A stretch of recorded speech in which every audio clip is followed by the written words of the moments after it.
तुलसी ने अंश के बेटे रियो को गले से लगा लिया है और उस पल में जैसे समय थम सा जाता है। उसकी आंखों में हैरानी, दर्द, पछतावा और एक अजीब सा सुकून सब एक साथ दिखाई देता है। वह समझ ही नहीं पाती कि आखिर यह सब उसके साथ हो क्या रहा है। जिस बेटे को उसने अपने ही हाथों से खो दिया, आज उसी का अंश उसके सामने जिंदा खड़ा है। यह सच्चाई उसके लिए किसी तूफान से कम नहीं है। दिल मानने को तैयार नहीं, लेकिन आंखों के सामने खड़ा यह बच्चा हर पल उसे याद दिला रहा है कि अतीत पूरी तरह कभी खत्म नहीं होता।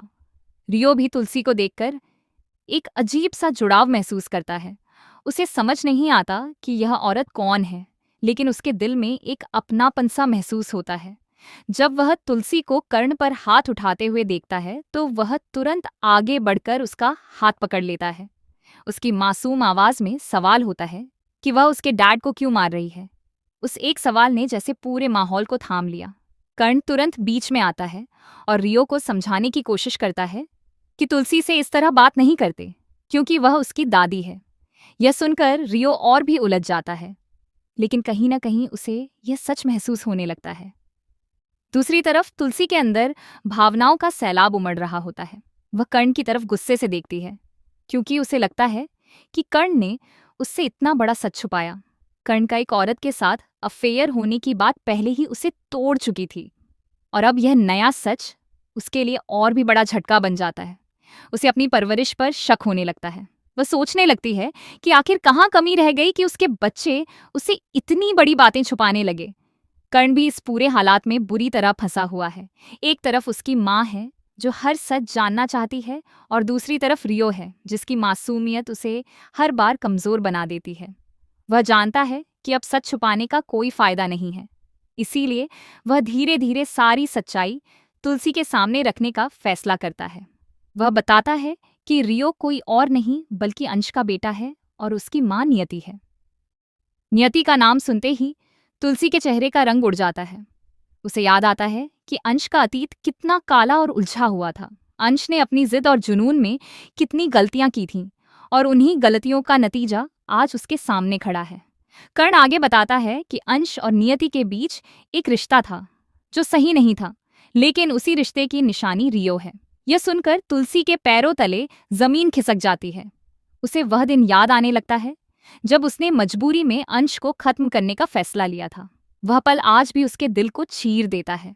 एक माँ के लिए अपने ही बेटे के खिलाफ खड़ा होना आसान नहीं होता, लेकिन उस समय हालात ऐसे थे कि उसे यह कठोर कदम उठाना पड़ा। उसने सोचा था कि उस फैसले के साथ सब कुछ खत्म हो जाएगा, लेकिन आज उसे एहसास होता है कि कुछ भी पूरी तरह खत्म नहीं हुआ। इसी बीच नंदिनी का जिक्र भी सामने आता है। नंदिनी, जिसे लेकर अब तक यह लग रहा था कि उसका करण के साथ कोई रिश्ता है, अब इस सच्चाई के सामने पूरी तरह टूट जाती है। जब उसे रियो और उसकी असलियत के बारे में पता चलेगा तो उसके लिए ये किसी बड़े झटके से कम नहीं होगा। उसे यह समझ नहीं आएगा कि वह किस पर भरोसा करे और किस पर नहीं। तुलसी अब धीरे धीरे रियो के करीब आने लगती है। उसके दिल में जो ममता दब चुकी थी वह फिर से जाग उठती है।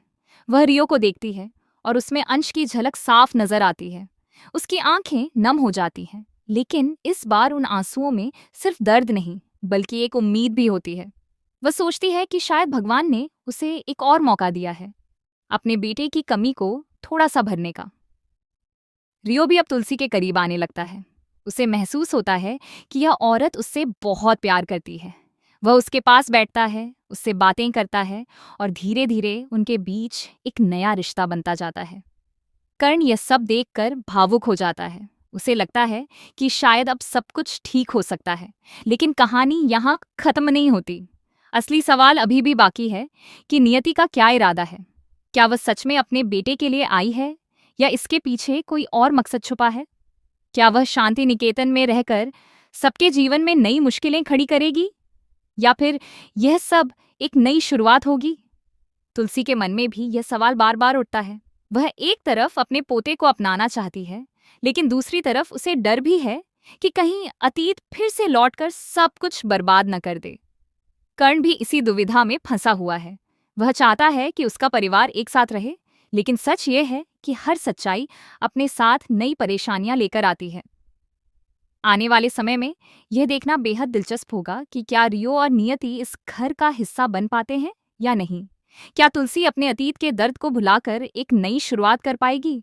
क्या नंदिनी इस सच्चाई को स्वीकार कर पाएगी, या फिर यह सब रिश्तों को और ज्यादा उलझा देगा? ये कहानी अब एक ऐसे मोड़ पर खड़ी है जहां हर किरदार की परीक्षा होने वाली है। भावनाएं, रिश्ते, सच्चाई और झूठ सब एक साथ टकराने वाले हैं। हर फैसला किसी न किसी की जिंदगी को बदलने वाला होगा, और इसी वजह से यह ट्विस्ट दर्शकों के लिए बेहद रोमांचक और भावुक होने वाला है।